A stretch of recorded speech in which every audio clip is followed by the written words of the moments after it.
Welcome back, everybody. We're diving deep today into the life of Rayful Edmond III. You might know him, the name anyway, synonymous with DC's crack epidemic in the 80s. Went from basically nothing to running a drug empire. An empire, by the way, worth hundreds of millions of dollars a year. But here's the thing. The question I think we're all asking. How did a guy like that end up working with the very system he spent years fighting against? Yeah, it's a story about power. Yeah, and fear, but also loyalty. And it is one wild ride. Lots of twists and turns. Really unbelievable. I bet. We dug up court documents, a whole bunch of news articles, even some firsthand accounts from people who, actually knew Edmund. Oh, wow. So this is gonna be good. You're in for some serious aha moments with this one. Seriously. All right, let's set the scene. DC in the 80s, crack epidemic right at its peak. Yeah. And we got Rayful Edmond, barely out of his teens, already at the top of this massive drug operation, moving tons of cocaine into the city every week. Every single week. Yep. We're talking between 1,000 and 2,000 kilos.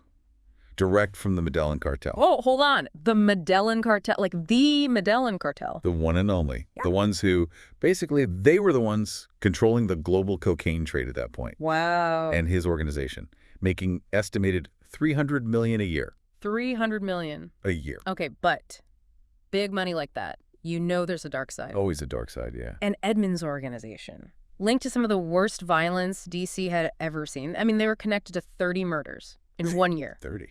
This was when DC got, the horrible title of murder capital of the U.S. Yeah, and it's not just about selling drugs, right? It was about violence, controlling the city, maintaining his grip on power, total control. I mean, the crack epidemic was tearing apart communities. Yeah. Everywhere, and DC was right in the thick of it. Yeah, and Edmund, meanwhile, living the high life. There's a story about him spending almost $500,000 in one clothing store in Georgetown on clothes. That wasn't just clothes, though. It was, sending a message. Yeah. Projecting an image. Power. Wealth. Intimidate rivals. Attract followers. Like a king. Exactly. It's insane that a kid like that, could build this crazy, complicated criminal empire. Yeah. It does say something about, the whole environment around the crack epidemic. Fast money. So many young people got pulled in. But you got to admit, Edmund, he had charisma. And he knew how to get people to be loyal to him or scared of him. Or both. Probably both. Yeah. Speaking of fear, that story about him and John Thompson. Oh, wow. Yes. Yeah. The legendary coach of the Georgetown Hoyas. Yeah. Huge Georgetown fan. Loved sitting courtside with, his whole crew. Oh, yeah. Always with an entourage. And he was seen with some of the players, too. And that's what got Coach Thompson's attention. Oh. Thompson was not going to let anyone, and I mean anyone, especially some big-time drug lord, mess with his players' futures. So Thompson, he was not a man to mess with, that's for sure. Yeah. He called Edmund into his office. Can you imagine that meeting? Legendary coach, known for, being a bit intimidating, to say the least, and the most feared guy in the city. Intense, doesn't even begin to cover it. So some say Thompson just straight up told Edmund to back off, stay away from his players, warned him, about the consequences. Others say it was more, respectful, an appeal to Edmund's sense of responsibility. Huh. It's interesting how this one meeting, so much debate about what really happened in that room. Yeah. Did Thompson actually scare him? Or was there some kind of understanding between these two powerful guys? Right. Whatever happened, though, it's clear Thompson's, stepping in. It stopped Edmund from being directly involved with the players. And it's pretty amazing that Edmund, with his, reputation, didn't do anything to get back at Thompson. That really says something about John Thompson, the respect he commanded, or maybe the fear. Either way, even Rayful Edmond wouldn't cross him. But Edmund's time at the top couldn't last forever.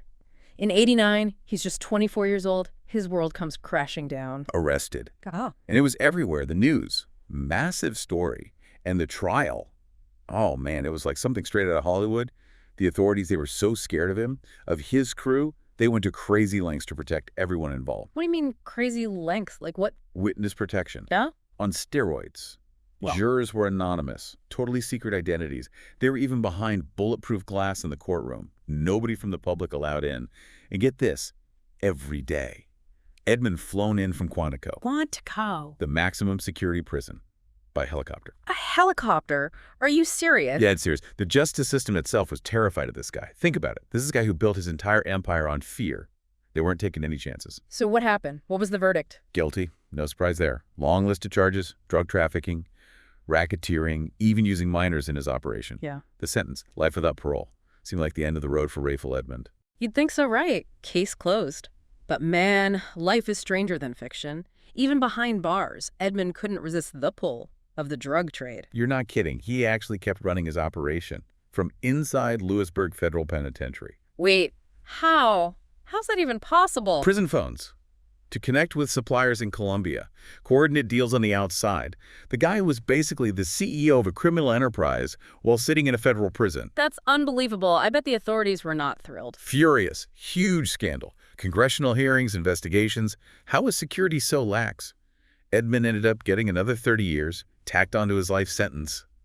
But then, the biggest twist of all, the one nobody saw coming. This is where the informant part comes in, right? The part that I still can't wrap my head around. Yep, 1996. The news hits. Rayful Edmond, the guy who built an empire by defying the system, he became a government informant, spilling the beans, helping the feds take down other big players in DC's drug world. That's crazy. What made him do it? I mean, was it real? Like, did he actually want to make things right? Or was it just trying to save his own skin? Well, officially, he agreed to cooperate to get his mother a reduced sentence. She was in prison, too, for her part in his operation.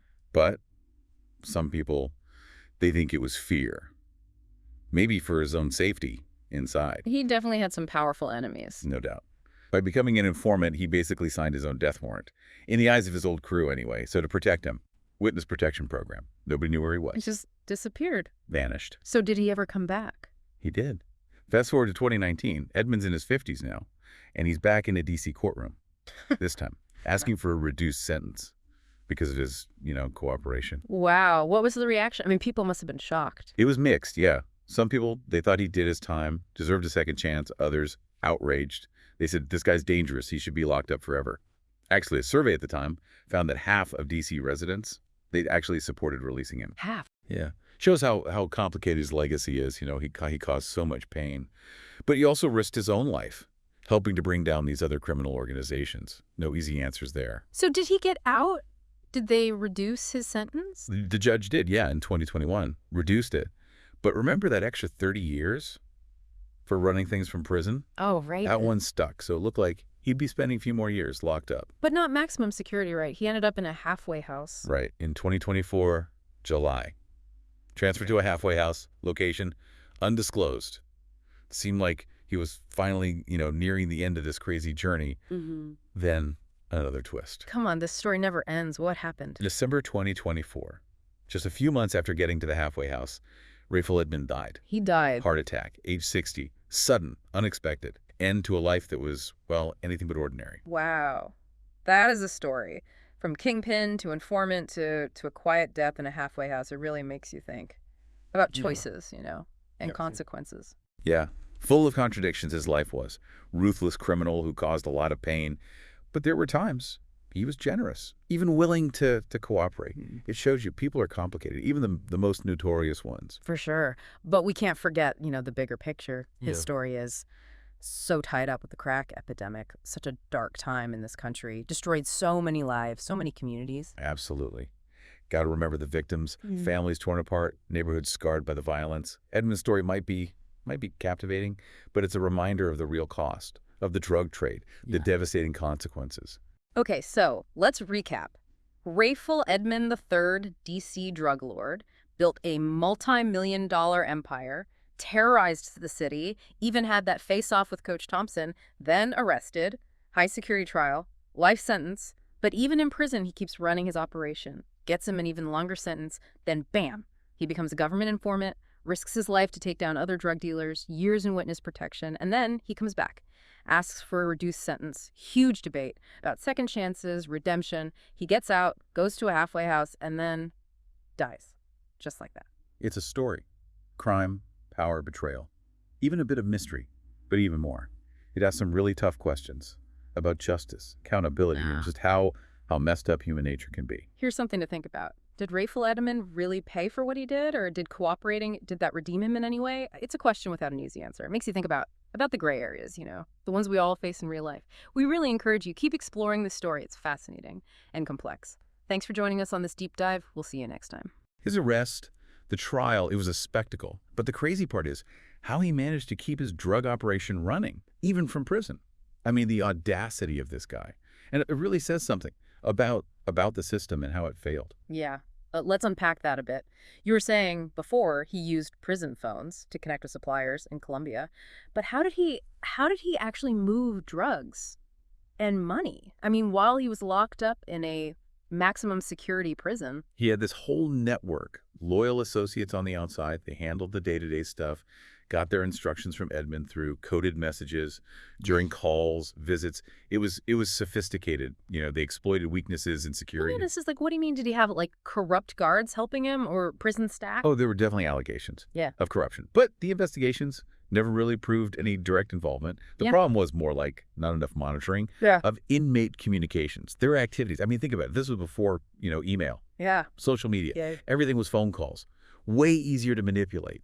So he was basically taking advantage of how things worked back then. Exactly. And it wasn't just the prisons.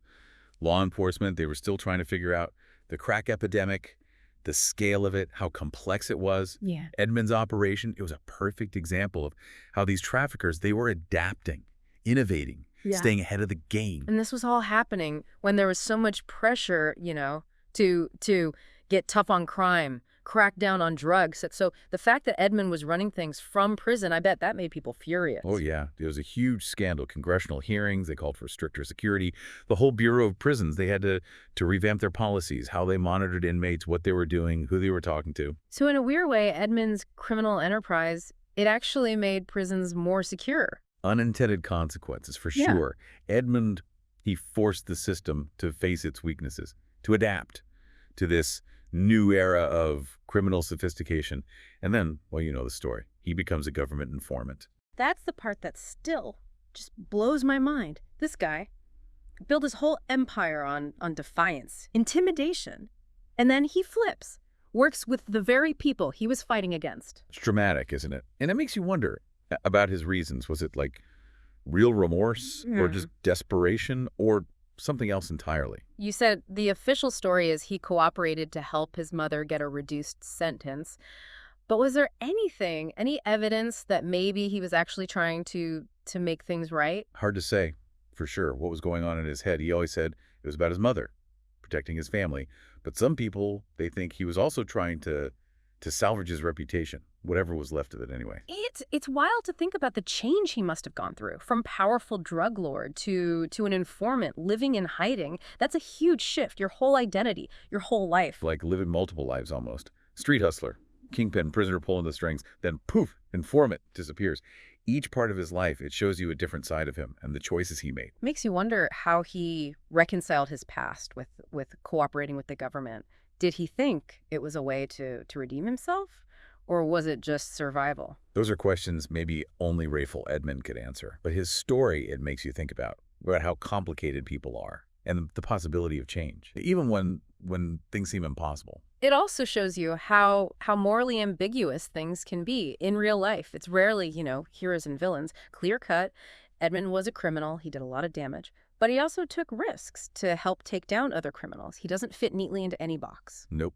And that's what makes his story so interesting. It makes you question, crime and punishment, redemption, and just how capable humans are of both good and bad. And we can't forget, Edmund's actions, they had a much wider impact. His rise and fall, they were tied to the crack epidemic, and that had devastating consequences for communities all over the country. The crack epidemic, it was complex.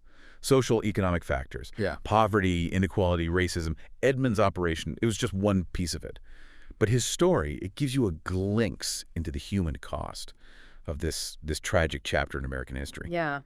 It's easy to get caught up in the drama, all the twists and turns, but we have to remember the real consequences, the lives affected by the drug trade. A cautionary tale. Remind us we have to address the root causes of crime, addiction, real justice. It's more than just locking people up. It's about understanding the social, the economic factors, and creating opportunities. for real change. So from running things in prison to becoming an informant, Rayful Edmond III's story, it's just full of unbelievable turns. But what happened next? What happened after he went into witness protection? Well, we know he came back, right, to a D.C. courtroom in 2018, asking for a reduced sentence. But the reaction, it wasn't exactly welcoming. Let's get into that. The debate about his sentence, what he left behind, and the final chapter of his life. Edmunds back in D.C., decades after running things. Now asking for less time. Must have been crazy for the city. Huge news. Oh, yeah. Think about it.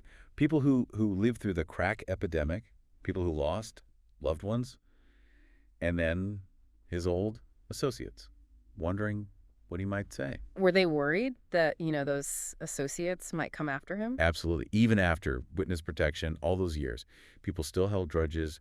The authorities, they had to really protect him during those hearings. You said people were divided about reducing his sentence. What were the main arguments for and against letting him out? People who supported it, they said he did a lot of time already and he helped the government take down other drug operations. They said he deserved a second chance. Maybe he could, actually help society. Right. What about the people who wanted him to stay locked up? They said his crimes were too serious. The damage he did, the crack epidemic, the impact it had, it was too much. Releasing him, they said, would send the wrong message and maybe put the community at risk. It's tough. On one hand, you have rehabilitation, second chances, but then there's accountability, justice for the victims. Yeah. It's a constant dilemma in the justice system. Yeah. How do you balance what the individual needs and what society needs? And how do you know if someone is really sorry, if they can actually change?